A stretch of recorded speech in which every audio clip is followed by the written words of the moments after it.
कृष्णा अध्याय 4 श्लोक 3 स एवाय मया तेहिर योग प्रोक्ता पुरातनः भक्तोऽसि में सखा चेति रहस्य होत मम।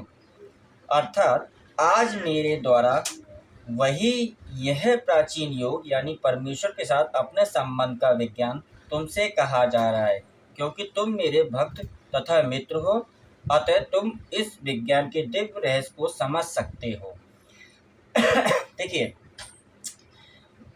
भक्तों की भक्तों की तो क्या कहना है, क्या वो तो अलग ही होते हैं।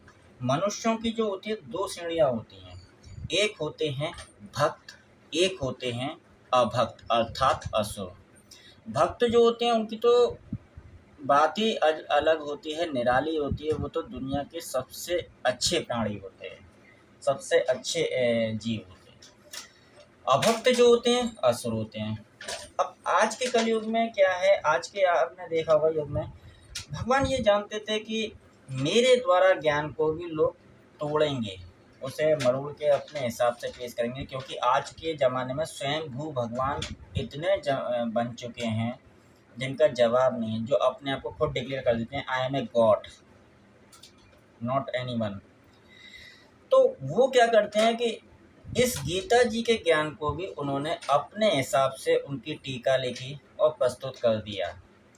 अब जो भक्त होते हैं वो भगवान के ज्ञान को अर्थात श्रीमद् भगवत गीता जी को एज इट इज, जैसा का जैसा भगवान ने कहा है वैसा का वैसा ही भगवान के ज्ञान को ग्रहण करते हैं और उसका पालन करते हैं, वो होते हैं भक्त। और जो असुर होते हैं वो अपनी टीका टिप्पणी लिख के उसे समाज के सामने प्रस्तुत करते हैं। लेकिन समाज में जो भक्त होते हैं वो वास्तविक एज इट इज वाली गीता जी को ही ग्रहण करते हैं। जैसे हमारे सिविल प्रभुपाद जी ने एज इट इज गीता जी का अनुवाद किया है और बिल्कुल जो भगवान ने कहा था बिल्कुल वैसा का वैसा ही उसमें भक्तों के सामने रखा है कि देखिए भगवान कृष्ण ने ऐसा कहा था, आप उसको मानिए, अपने जीवन में पालन करिए।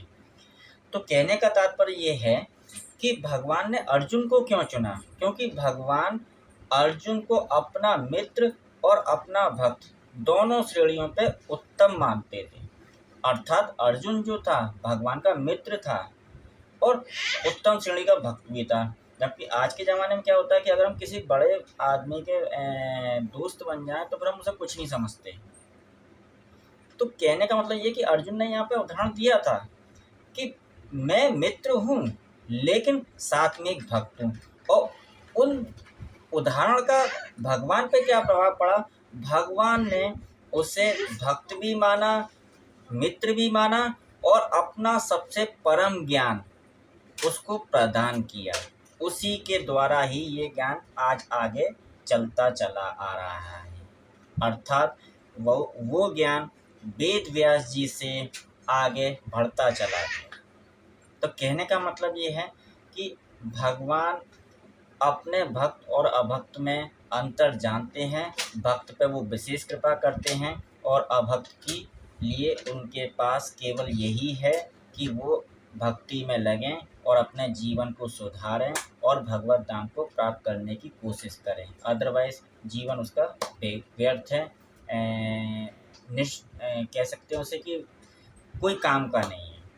तो कहने का मतलब ये है कि आप अपने जीवन को इसी तरीके से सार्थक बनाएं, भक्ति करें। हरे कृष्णा।